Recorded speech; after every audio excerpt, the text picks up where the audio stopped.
Hello, it is Megan the Trainer, registered dietitian, coming at you with another Nourish to Flourish segment, joined also with Avy Beans for her second episode debut.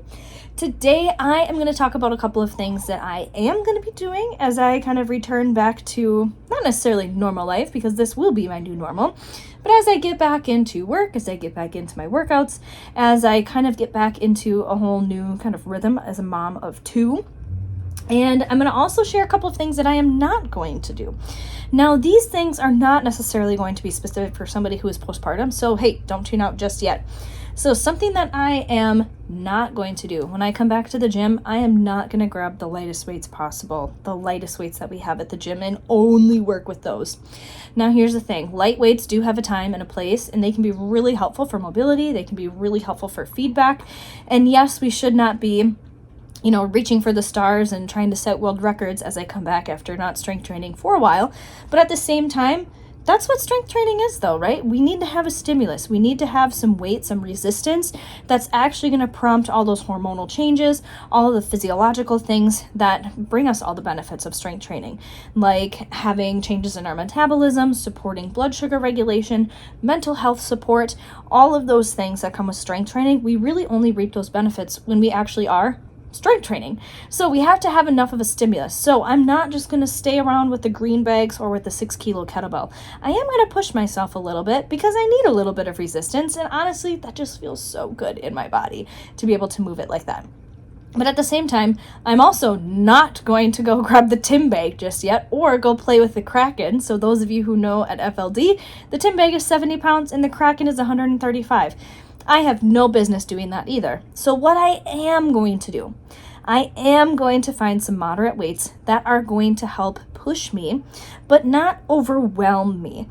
And so some of you might kind of be trying to find this kind of sweet spot in your strength training sessions where you're trying to find a weight that is going to stimulate, but is not going to overwhelm. Now, when I say overwhelm, now obviously you can come into the gym, you can do 10 reps, 12 reps, however many sets, whatever it is that you're supposed to do.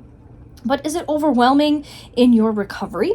It might not necessarily be overwhelming in your session, but is it taking you a couple of more days to recover? More than just maybe one day of DOMS, that delayed onset muscle soreness. But it's taking a little bit more, or you're having to maybe take some more ibuprofen or Tylenol to kind of help support some of the aches and the soreness that comes with it. Or are your joints starting to get a little wonky? Does that really bug your knee now? Does that overhead pressing, is it really bothering your shoulder now? Maybe you had an old injury or something that was going on. So for me, being postpartum, especially after a C-section, I definitely don't need to go, again, breaking any world records. So again, what I am going to do is I'm going to find that moderate weight. I'm going to find something that's going to challenge me and push me, but again, not overwhelm me. So that's when it comes to activities, at least. So from a food perspective, because I'm nursing with Ava, I'm hungry all the time. I'm thirsty all the time. And that's really important because I need to make sure that my body wants me to make sure that I'm getting enough nutrients, not only for me and my recovery, but now I have to feed her and I have to give her those nutrients as well. So what I am not going to do, I'm not going to eat everything in sight. As much as my stomach would love me to, I'm not going to eat everything in sight. But at the same time, I'm also not going to restrict myself because society, or I feel the pressures of getting my body back, or, losing the baby weight, etc. So what I am going to do, I'm going to nourish my body. I'm going to prioritize getting some protein, quality protein coming in to still help all of my tissues with recovery.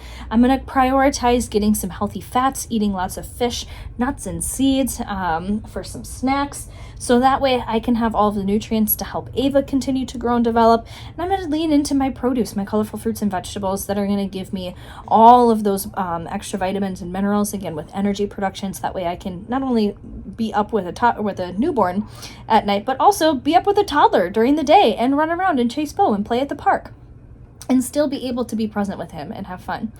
So even if, again, you're not postpartum like me, there are probably things that you should be doing, and there are plenty of things that you should not be doing also. So when you go to the gym, again, find something that is going to be a stimulus.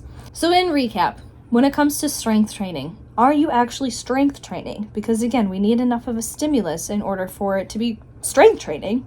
But at the same time, we also want to be able to recover. So what's worth it in your strength training sessions? And we also want to be fueling our body appropriately. We don't want to be just letting our stomach lead the way and kind of just, again, gobbling down everything in sight. We want to still choose quality nutrients, quality foods as they're coming in. So that way we can feel nourished and therefore flourish. So now that you know better, let's go and do better so we can all be better.